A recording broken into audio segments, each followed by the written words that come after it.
नमस्कार। भारतवाणी से मैं कविता स्वागत करती हूँ आप सबका श्री शिव महापुराण संपूर्ण पाठ की 22वीं कड़ी में। आज हम पढ़ रहे हैं प्रथमा विद्येश्वर संहिता से चतुर्दशो अध्याय यानी कि 14वां अध्याय। आज के अध्याय में है अग्नि यज्ञ, देव यज्ञ और ब्रह्म यज्ञ आदि का वर्णन। इसके अतिरिक्त भगवान शिव के द्वारा 7 वारों का निर्माण तथा उनमें देव आराधन से विभिन्न प्रकार के फलों की प्राप्ति की महिमा। तो चलिए प्रारंभ करते हैं आज का पाठ।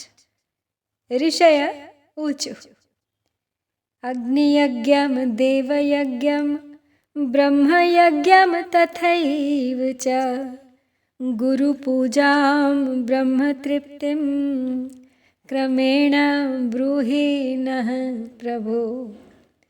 तो ऋषिगण सूत जी से विनती करते हुए कहते हैं कि हे प्रभो, अग्नि यज्ञ, देव यज्ञ, ब्रह्म यज्ञ, गुरु पूजा तथा ब्रह्म तृप्ति का क्रमशः हमारे समक्ष वर्णन कीजिए।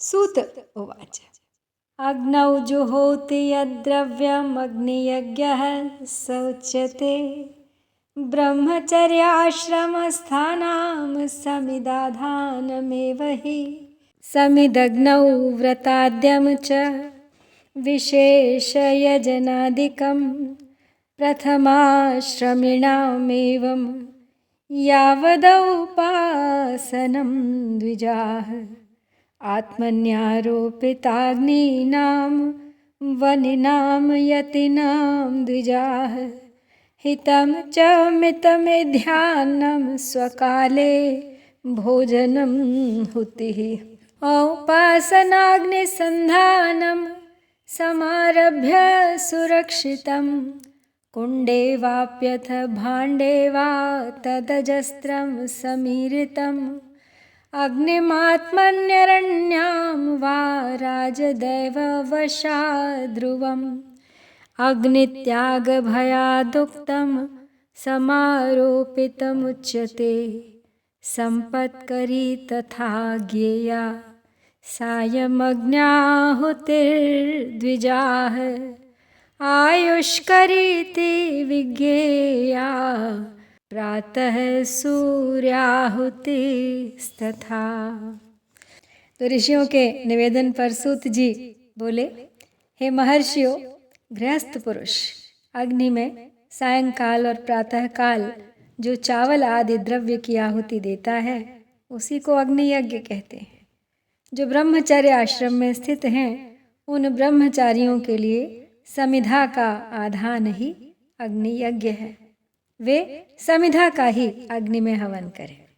तो हे ब्राह्मणों, ब्रह्मचर्य आश्रम में निवास करने वाले द्विजों का जब तक विवाह न हो जाए और वे औपासनाग्नि की प्रतिष्ठा न कर लें तब तक उनके लिए अग्नि में समिधा की आहुति, व्रत आदि का पालन तथा विशेष यजन आदि ही कर्तव्य है। यही उनके लिए अग्नि यज्ञ है। तो हे द्विजों, जिन्होंने बाह्य अग्नि को विसर्जित करके अपनी आत्मा में ही अग्नि का आरोप कर लिया है, ऐसे वानप्रस्थियों और सन्यासियों के लिए यही हवन या अग्नि यज्ञ है कि वे विहित समय पर हितकर, परिमित और पवित्र अन्न का भोजन कर लें। औपासनाग्नि को ग्रहण करके जब कुंड अथवा भांड में सुरक्षित कर लिया जाए तब उसे अजस्त्र कहा जाता है। राज विप्लव या दुर्दैव से अग्नि त्याग का भय उपस्थित हो जाने पर जब अग्नि को स्वयं आत्मा में अथवा अरणि में स्थापित कर लिया जाता है तब उसे समारोपित कहा जाता है। तो हे ब्राह्मणों, सायंकाल अग्नि के लिए दी हुई आहुति संपत्ति प्रदान करने वाली होती है, ऐसा जानना चाहिए। और प्रातः काल सूर्यदेव को दी हुई आहुति आयु की वृद्धि करने वाली होती है। यह बात अच्छी तरह से समझ लेनी चाहिए। दिन में अग्निदेव सूर्य में ही प्रविष्ट हो जाते हैं, अतः प्रातः काल सूर्य को दी हुई आहुति भी अग्नि यज्ञ ही है। अग्नियज्ञो ह्ययं प्रोक्तो दिवा सूर्य निवेशनात् इंद्रादीन् सकलान् देवानुद्दिश्याग्नौ जुहोति देवयज्ञमहितं विद्यास्थालीपाकादिकान् क्रतून् चौलादिकं तथा ज्ञेयं लौकिकाग्नौ प्रतिष्ठितं ब्रह्मयज्ञं द्विजः कुर्यात् देवानां तृप्तये सकृत् ब्रह्मयज्ञ इति प्रोक्तो वेदस्याध्ययनं भवेत् नित्यानन्तरमासायं ततस्तु न विधीयते अनग्नौ देवयजनं शृणुत श्रद्धया दरात्। आगे बोले सूत जी कि इंद्र आदि समस्त देवताओं के उद्देश्य से अग्नि में जो आहुति दी जाती है उसे देवयज्ञ समझना चाहिए। स्थालीपाक आदि यज्ञों को देवयज्ञ ही मानना चाहिए। लौकिक अग्नि में प्रतिष्ठित जो चूड़ाकरण आदि संस्कार निमित्तक हवन कर्म है उन्हें भी देवयज्ञ के ही अंतर्गत जानना चाहिए। अब ब्रह्मयज्ञ क्या होता है उसका वर्णन सुनिए। तो द्विज को यानी ब्राह्मण को चाहिए कि वह देवताओं की तृप्ति के लिए निरंतर ब्रह्मयज्ञ करे। वेदों का जो नित्य अध्ययन होता है उसी को ब्रह्मयज्ञ कहा गया है। प्रातः नित्य कर्म के अनंतर सायंकाल तक ब्रह्मयज्ञ किया जा सकता है, उसके बाद रात में इसका विधान नहीं है। आदिसृष्टौ महादेवः सर्वज्ञः करुणाकरः सर्वलोकोपकारार्थं वारान् कल्पितवान् प्रभुः संसारवैद्यः सर्वज्ञः सर्वभेषज भेषजम् आदावारोग्यदं वारं स्ववारं कृतवान् प्रभुः सम्पत्करं स्वमायाया वारं च कृतवांस्ततः जनने दुर्गति क्रान्ते कुमारस्य ततः परम् आलस्य दुरितक्रान्त्यै वारं कल्पितवान् प्रभुः रक्षकस्य तथा विष्णोर्लोकानां हितकाम्यया पुष्टयर्थं चैव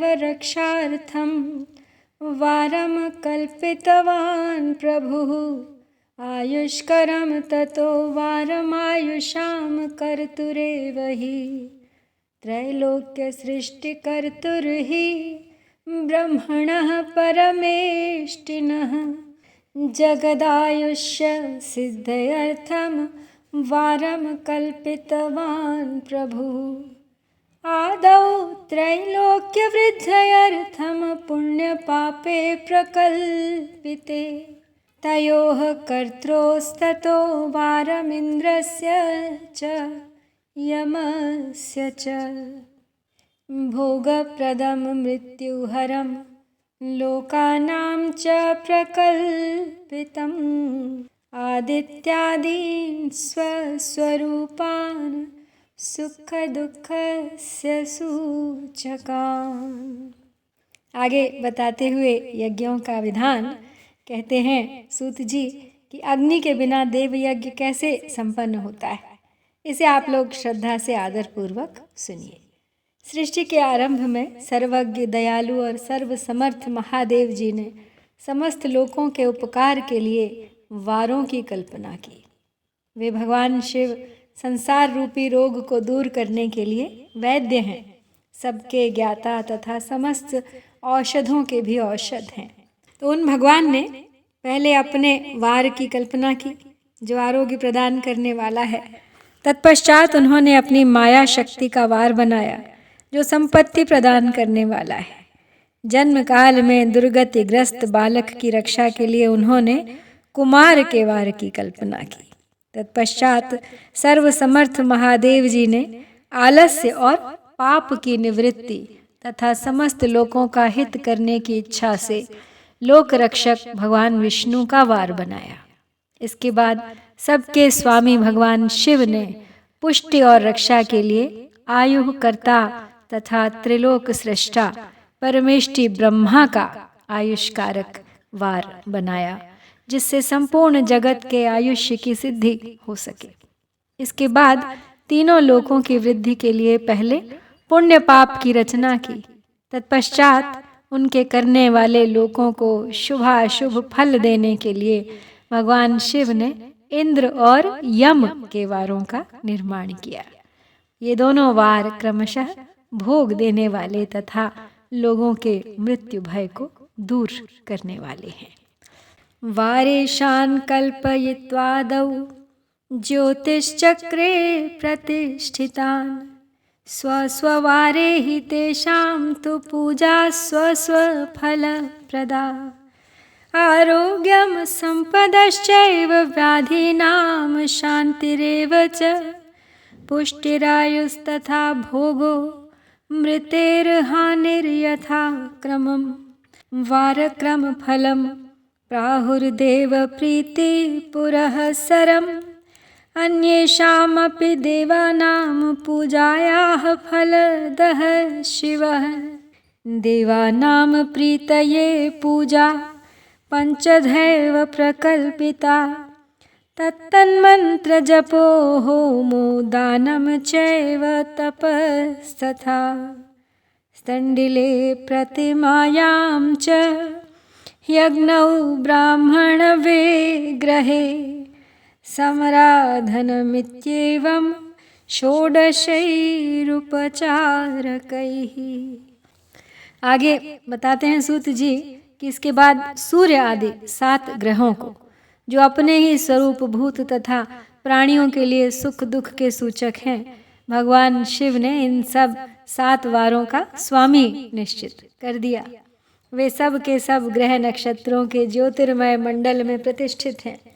शिव के वार के स्वामी हैं सूर्य और शक्ति संबंधी वार के स्वामी हैं सोम। कुमार संबंधी वार के अधिपति मंगल हैं और विष्णु वार के स्वामी बुध हैं। ब्रह्मा जी के वार के अधिपति बृहस्पति हैं और इंद्र वार के स्वामी शुक्र और यम वार के स्वामी शनैश्चर हैं। अपने अपने वार में की हुई उन देवताओं की पूजा उनके अपने अपने फल को देने वाली होती है। सूर्य आरोग्य के और चंद्रमा संपत्ति के दाता हैं। मंगल व्याधियों का निवारण करते हैं। बुध पुष्टि देते हैं। बृहस्पति आयु की वृद्धि करते हैं। शुक्र भोग देते हैं और शनैश्चर मृत्यु का निवारण करते हैं।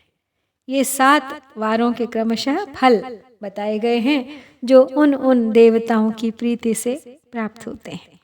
अन्य देवताओं की भी पूजा का फल देने वाले भगवान शिव ही हैं। देवताओं की प्रसन्नता के लिए पूजा की 5 प्रकार की ही पद्धति बताई गई है। उन देवताओं के मंत्रों का जप, ये तो पहला प्रकार है।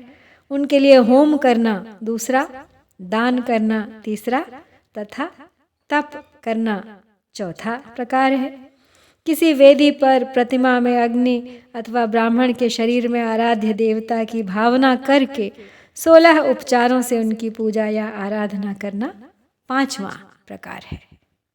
उत्तरोत्तर वैशिष्ट्यात् पूर्वाभावे तथोत्तरं नेत्रयोः शिरसो रोगे तथा कुष्ठस्य शान्तये आदित्यं पूजयित्वा तु ब्राह्मणान् भोजयेत् ततः दिनं मासं तथा वर्षं वर्षत्रयमथा विवा प्रारब्धं प्रबलं चेत्स्यान्नश्येद्रोगजरादिकं जपाद्यमिष्टदेवस्य वारादीनां फलं विदुः पापशान्तर्विशेषेण ह्यादिवारे निवेदयेत् आदित्यस्यैव देवानां ब्राह्मणानां विशिष्टदं सोमवारे च लक्ष्म्यादीन् सम्पदर्थं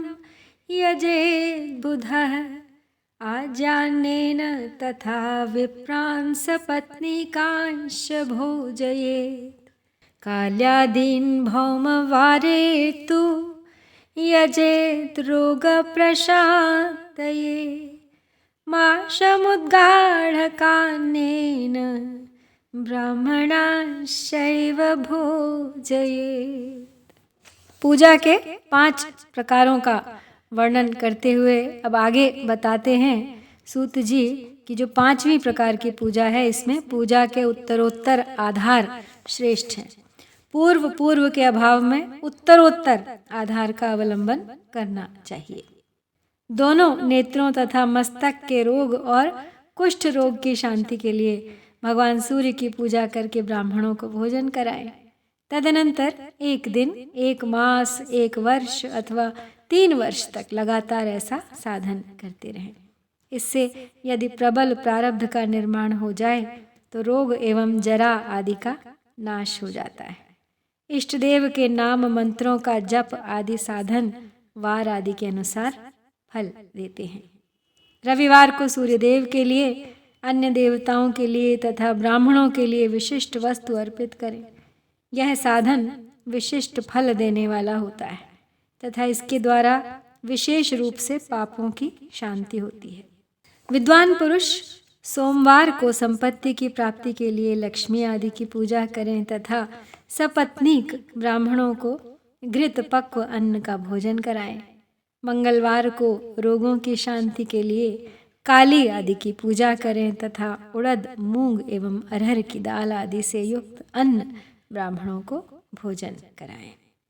सौम्यवारे तथा विष्णुं दध्यन्नेन यजेत् बुधः पुत्रमित्रकलत्रादि पुष्टिर्भवति सर्वदा आयुष्कामो गुरोर्वारे देवानां पुष्टिसिद्धये उपवीतेन वस्त्रेण क्षीराज्येन यजेत् बुधः भोगार्थं भृगुवारे तु यजेत् देवान् समाहितः षड्रसोपेतमन्नं च दद्यात् ब्राह्मणतृप्तये स्त्रीणां च तृप्तये तद्वद्देयं वस्त्रादिकं शुभम् अपमृत्युहरे मन्दे रुद्रादींश्च यजेत् बुधः तिलहोमेन दानेन तिलान्नेन च भोजये इत्थं यजेच्च विबुधानारोग्यादि फलं लभेत्। देवानां नित्ययजने विशेषयजने अपि च स्नाने दाने जपे होमे ब्राह्मणानां च तर्पणे तिथिनक्षत्रयोगे च तत्तद्देव प्रपूजने आदिवारादिवारेषु सर्वज्ञो जगदीश्वरः तत्तद्रूपेण सर्वेषामारोग्यादिफलप्रदः देशकालानुसारेण तथा पात्रानुसारतः द्रव्यं श्रद्धानुसारेण तथा लोकानुसारतः तारतम्यक्रमात् देवस्त्वारोग्यादीन् प्रयच्छति। आगे बताते हैं सूत जी कि विद्वान पुरुष बुधवार को दधि युक्त अन्न से भगवान विष्णु का पूजन करें। ऐसा करने से सदा पुत्र, मित्र और स्त्री आदि की पुष्टि होती है। जो दीर्घायु होने की इच्छा रखता हो वह गुरुवार को देवताओं की पुष्टि के लिए वस्त्र, यज्ञोपवीत तथा घृत मिश्रित खीर से यजन पूजन करे। भोगों की प्राप्ति के लिए शुक्रवार को एकाग्रचित्त होकर देवताओं का पूजन करे और ब्राह्मणों की तृप्ति के लिए षड्रस युक्त अन्न का दान करे। इसी प्रकार स्त्रियों की प्रसन्नता के लिए सुंदर वस्त्र आदि का दान करें। शनैश्चर अपमृत्यु का निवारण करने वाला है, उस दिन बुद्धिमान पुरुष रुद्र आदि की पूजा करे। तिल के होम से दान से देवताओं को संतुष्ट करके ब्राह्मणों को तिल मिश्रित अन्न भोजन कराए। जो इस तरह देवताओं की पूजा करेगा वह आरोग्य आदि फल का भागी होगा। देवताओं के नित्य पूजन, विशेष पूजन, स्नान, दान, जप, होम तथा ब्राह्मण तर्पण आदि में एवं रवि आदि वारों में विशेष तिथि और नक्षत्रों का योग प्राप्त होने पर विभिन्न देवताओं के पूजन में सर्वज्ञ जगदीश्वर भगवान शिव ही उन देवताओं के रूप में पूजित होकर सब लोगों को आरोग्य आदि फल प्रदान करते हैं।